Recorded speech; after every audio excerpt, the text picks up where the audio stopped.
दोस्तों, आप सबको एक नई कहानी में स्वागत है। रमन बाबू समय के बहुत पाबंद थे। लापरवाही उन्हें बिल्कुल पसंद नहीं थी। उन्होंने फैक्ट्री की कमान जब से अपने हाथों में संभाल ली थी, तब से उनका कारोबार एवं साख बढ़ती ही जा रही थी। आज सुबह से रमन बाबू फैक्ट्री के 4 चक्कर लगा चुके थे। फैक्ट्री की प्रत्येक गतिविधि पर उनकी नज़र थी। उनकी नज़रें घूमती हुई दुबली पतली सांवली सी सरिता पर जा टिकी। वो देख रहे थे कि सरिता बोझ उठाने का बार बार प्रयास कर रही थी, किंतु वह सफल नहीं हो पा रही थी। 1-2 बार तो वह बोझ के साथ गिर भी पड़ी थी। रमन बाबू ने उसके पास जाकर गौर से देखा, वह प्रेग्नेंट थी। उन्होंने मुनीम जी से सरिता को ऑफिस में ले आने को कहा। कुछ देर बाद सरिता सहमी सिमटी पसीने से लथपथ रमन बाबू के सामने खड़ी थी।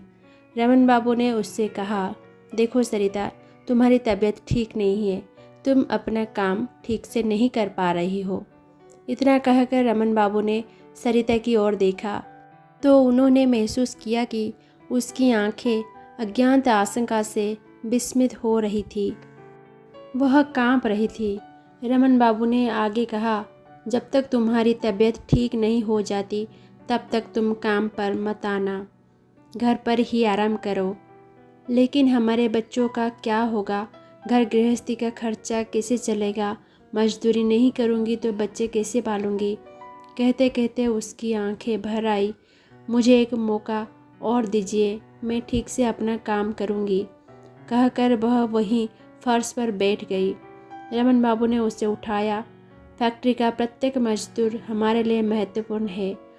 उसी की मेहनत और पसीने से यह फैक्ट्री चलती है। सरिता बहुत ध्यान से रमन बाबू की बातें सुन रही थी। उनकी सांत्वना भरे शब्द से उसे आशा की एक किरण झलकती हुई दिख रही थी। रमन बाबू ने एक लिफाफा उसकी ओर बढ़ाते हुए कहा, सरिता, यह लो, अपने 3 माह की मजदूरी एडवांस में। और हाँ, 3 महीने बाद तुम अपने काम पर जरूर आ जाना। आओगी ना? कहकर उन्होंने सरिता की ओर देखा। वह अपनी खुशी के आंसू पोंछते हुए बोली, जी रमन बाबू, जरूर आऊँगी। उस बिना पढ़ी लिखी औरत के चेहरे के हाव भाव यदि कोई पढ़ सकता तो वह समझ जाता, मानो वह यह प्रकट कर रहे थे कि मानवता अभी मरी नहीं है, जिंदा है।